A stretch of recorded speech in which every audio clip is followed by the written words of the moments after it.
One of my cousins dropped off my late father's knives for me one day.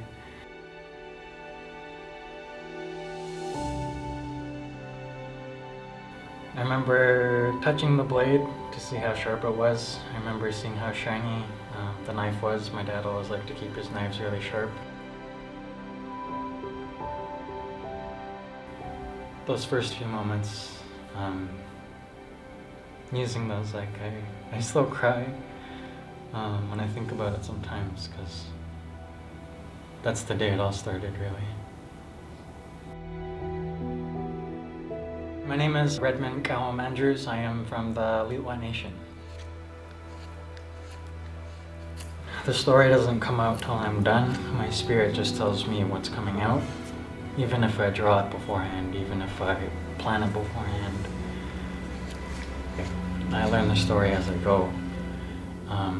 Those stories, when they come to me like that, I believe they're more genuine. They're real. It was something you can't really be taught, I guess. It's just to do something, let your spirit take over. A lot of the times I always say, I'm just watching my hands do stuff. That's all I'm here for.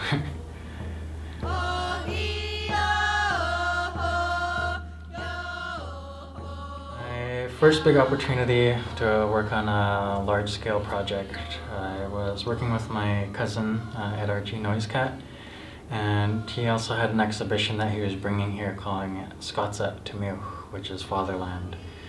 The Lil'wat Nation is the land where his father was from, and I thought it was very awesome that he came up this way because it's also where my father is from. So it was just an amazing way to connect with another artist and to actually learn how to get into his zone on large-scale projects.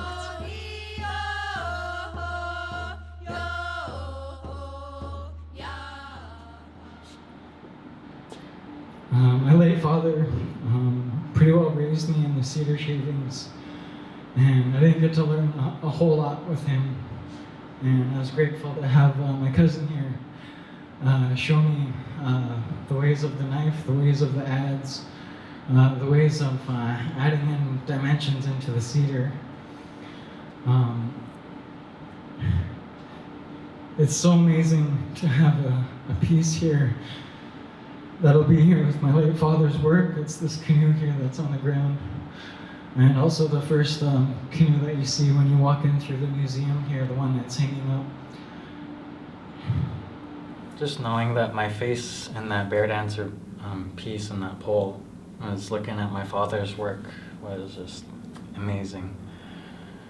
I knew probably around my hot dog stick carving time that I was going to be in the same place as my father has been.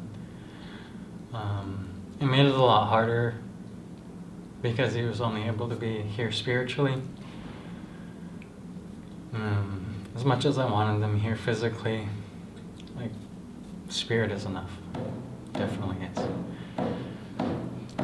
The most I felt connected to him, for sure, was that day.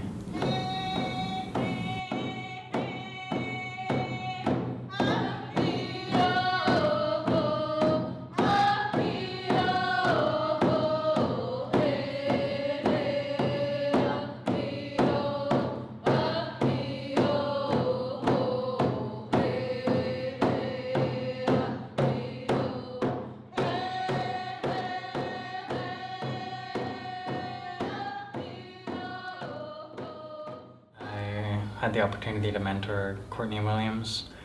I was recognizing her drawing throughout the training program, and I asked if she wanted to make a pole, because she had just very beautiful drawing. She was able to make things symmetrical without adding a center line. It's a 7.5 foot piece of red cedar. It's a human transforming into an eagle, so the bottom half is having some human legs coming out from the wings. And then at the top it starts to turn into the eagle head. And on either side of the wings there's frogs. And those frogs are our storytellers. Those frogs are going to be joining the eagle to go give some messages to the people that have passed on before me.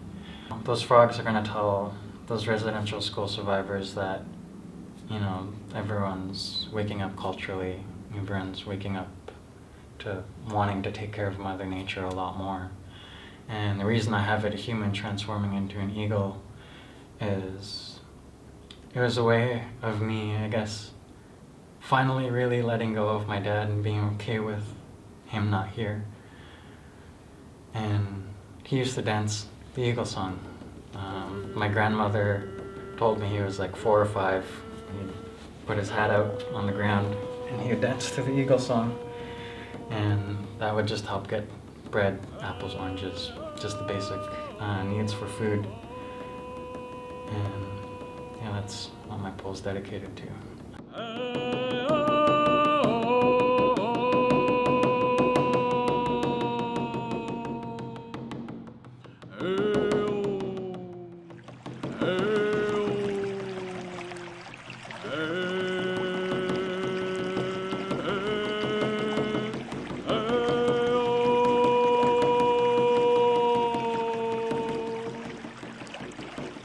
My grandma was on the unveiling of it on September 30th, 2021.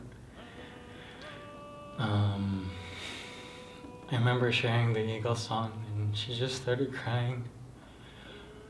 And I couldn't help but bawl my eyes out. Again, it's always in that good way. But knowing that I made my grandma that proud, where she happy cried about my work, my love and my dedication to it, just totally touched my heart.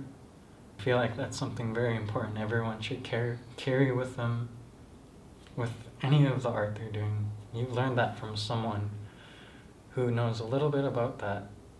Even if they don't do the same art, they're still going to appreciate that you're hardworking and dedication to your craft.